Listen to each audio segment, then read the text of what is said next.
За да се исполнат критериумите за набавка на ново возило, МВР целосно го ископирал каталогот на фирмата увозник за Мерцедес во Македонија. Сличноста била толку голема, што дури и техничките грешки биле исти. Вака сведочеше вештакот Тале Кирамичиевски на рочиштето за раздвоената постапка за тенк, во која обвината е поранешната министерка за внатрешни работи за набавка на Мерцедес од вреден 600.000 евра. Очигледно било дека барале возилото да биде исто како тоа од каталогот. Сличностите меѓу јавната набавка и каталогот се толку очигледни што е направено копи-пейст. Моделот C600 спаѓа во категоријата на луксузен Мерцедес. Во тој период имало и други марки на возила кои можеле да се купат за државните потреби. За набавката за тоа НМ да биде како од каталог може да се слушне и во една од бомбите.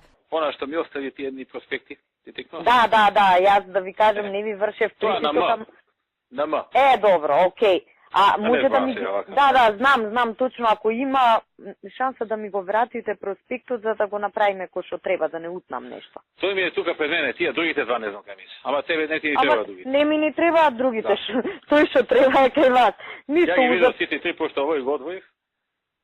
Тој ти рего, ќе видиш таму што треба фул. Да, па затоа и за да видам попрецизно да биде кој што треба. Пратете ми го вие позади да има екрани. Ко се возам со мали. Да, нема проблем. Таму имаше у тој. Јас се сеќавам и ја го листав, нема проблем, тој ќе го направиме. Освен стручното лице, сведочеше и шефот на обезбедувањето на екс-премиерот Дејан Митревски Урко. Според неговиот исказ, Груевски се возел во старо возило на кое честопати му откажувале повеќе делови, па повеќе го поправале отколку што го користеле.